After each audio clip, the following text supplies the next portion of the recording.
Hello friends, welcome to defence matrix. तो कुछ news जो है वो रशिया की साइड से निकलकर सामने आ रही है, जहां पर ये दावा किया जा रहा है कि इंडिया द्वारा जो एडिशनल मिग-29 की परचेज जो होल्ड पे रखी गई थी उसको किया जा सकता है, जिसके अंतर्गत करीबन 21 मिग-29 जो है वो इंडिया द्वारा लिए जाने थे, जो कि ऑलमोस्ट नई कंडीशन में है और इनको परचेज करके मिग-29 यूपीजी में कन्वर्ट किया जाएगा। तो 21 एयरक्राफ्ट जो है वो ऑलमोस्ट एक स्क्वाड्रन बनाने भर के एयरक्राफ्ट है और जो इंडियन एयरफोर्स की डिप्रेटिंग स्क्वाड्रन संख्या है उसको ये कुछ लेवल तक बढ़ाएगा। तो पास्ट में हमने कुछ रिपोर्ट्स देखी थी जहां पर ये दावा किया जा रहा था कि 2027 तक मिग-29 यूपीजी के रिटायर होने की जो प्रक्रिया है उसको चालू किया जाएगा। पर हमने यहाँ पर यह बात भी बताई थी कि इनका जो अपग्रेड है इसको हुए ज़्यादा समय नहीं हुआ है एयरक्राफ्ट के एयरफ्रेम में और लाइफ जो है वो बची है।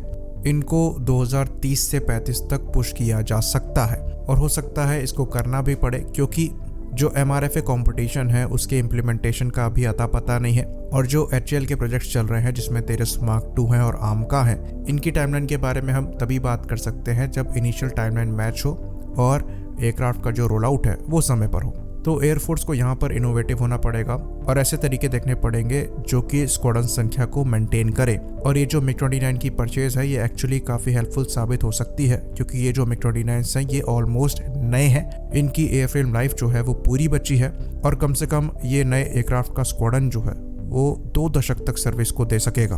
तो इन एयरक्राफ्ट में अभी भी अपग्रेड पोटेंशियल है और इनको better air to air weapon से लैस किया जा सकता है, जिसके अंतर्गत अस्त्र सीरीज की मिसाइल का इंटीग्रेशन इस प्लेटफॉर्म से होना है और अस्त्र मार्क 1 का जो इंटीग्रेशन है वो ऐसा कहा जा रहा है कि 1 साल के अंदर अंदर करा जाना है। बाकी रडार अपग्रेड की भी पॉसिबिलिटी एग्जिस्ट करती है और उत्तम सीरीज का एक AESA रडार जो है वो यहाँ पर फ्यूचर में लगाया जा सकता है। फिलहाल के लिए यहाँ पर फेजोट्रॉन जूक ME रडार लगा है जो कि एक मल्टीमोड रडार है, AESA नहीं है। ऑल्दो यहाँ पर AESA ऑप्शन को एक्सप्लोर किया जा सकता था, क्योंकि ये अपग्रेड जो है वो बहुत पुराने नहीं है। ये सेम चीज़ जो है वो मिराज के अपग्रेड में भी हुई है, जहाँ पर अगेन एक पल्स डॉपलर रडार को लगाया गया है। तो ये एक अपग्रेड पॉसिबिलिटी जो है वो एग्जिस्ट करती है, जो कि इस प्लेटफॉर्म को और भी ज़्यादा कैपेबल बना देगी। मिग-29 यूपीजी अपग्रेड के बाद वैसे ही जो मिग-29 है वो एक ज़्यादा कैपेबल मल्टी रोल फाइटर बन गए हैं और हायर एल्टीट्यूड एरियाज में स्पेशली ये आउटशाइन करते हैं, क्योंकि इनका जो थ्रस्ट टू वेट रेशियो है वो बहुत ही ज़्यादा अच्छा है। तो इनकी जो एडिशनल परचेज है वो एक बहुत बड़ा प्लस पॉइंट है और एक वेलकम मूव है। बाकी रिपोर्ट्स ये भी आ रही थी कि रशिया से एक टीम आ सकती है सुपर सुखोई अपग्रेड के प्रपोजल को लेकर, साथ ही साथ जो 12 Su-30 MKI की परचेज हैं उनको भी लेकर यहाँ पर बात जो है वो आगे बढ़ सकती है। तो अच्छे खासे चांसेस हैं कि रशिया द्वारा जो सुपर सुखोई अपग्रेड ऑफर किया जाए वो Su-30 SM-2 फाइटर पर बेस्ड हो, जैसा कि रशिया द्वारा खुद Su-30 SM को अपग्रेड किया गया। तो SM-2 अपग्रेड के अंतर्गत जो Su-30 SM है इनको Su-35 स्टैंडर्ड का बनाया गया और यहाँ पर सबसे पावरफुल PESA रडार जो कि इर्बिस E है उसको लगाया गया। साथ ही साथ जो इंजन है इनको भी अपग्रेड किया गया और Su-35 के AL-41 इंजन को यहाँ पर लगाया गया। तो ये चीज़ हम पास्ट में देख चुके हैं कि इंडिया जो है वो इंजन अपग्रेड को लेकर इंटरेस्टेड नहीं है और इंजन अगर अपग्रेड नहीं होगा तो इर्बिस E को भी लगाना यहाँ पर मुश्किल है। और जहाँ तक अभी की प्रोग्रेस हम देखें तो इंडिया द्वारा खुद Su-30 MKI में धीरे धीरे चेंजेस किए जा रहे हैं और इंडियन एवियोनिक्स के साथ यहाँ पर अपग्रेड जो है वो किए जा रहे हैं। तो ये भी न्यूज़ हमने सुनी थी कि Su-30 MKI को एक डेडिकेटेड इलेक्ट्रॉनिक वॉरफेयर प्लेटफॉर्म में भी कन्वर्ट किया जा सकता है और ये कम्प्लीटली इंडिजिनसली किया जाएगा। तो हमारे पास पोटेंशियल है, सारे टूल्स हैं Su-30 MKI को सुपर सुखोई में अपग्रेड करने के लिए।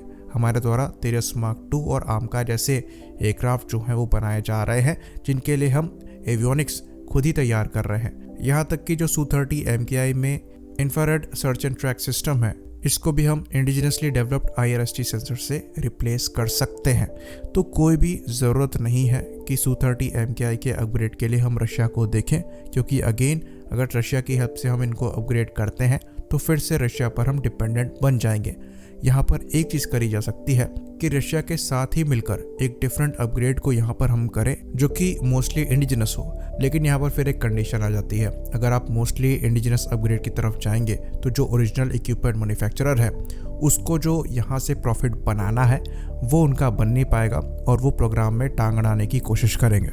ये चीज़ हमने पास्ट में भी देखी है कि कुछ Su-30 MKI के इंडिजिनस अपग्रेड को लेकर रशिया ने अपने हाथ जो हैं वो खड़े कर दिए थे। और ये खाली रशिया के साथ नहीं है, कोई भी ओरिजिनल इक्विपमेंट मैन्युफैक्चरर है वो अपने प्रोडक्ट को लेकर उसके अपग्रेड में हिस्सेदार ज़रूर बनना चाहेगा और वहाँ से प्रॉफिट कमाना चाहेगा।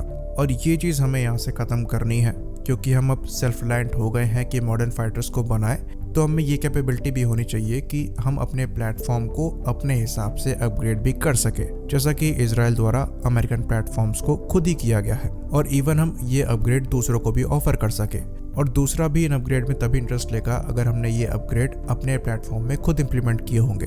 तो यहाँ पर जो एडिशनल Su-30 MKI को लेना है वहाँ पर रशिया के साथ मिलकर हमें प्रोग्रेस करनी चाहिए, पर सुपर सुखोई अपग्रेड जो है उसे हमें खुद ही इंप्लीमेंट करना चाहिए। आई होप इन्फॉर्मेशन यहाँ पर क्लियर हो। इसी बात पर हम इस वीडियो को ख़त्म करेंगे। लाइक करिए, सब्सक्राइब करिए। जय हिंद।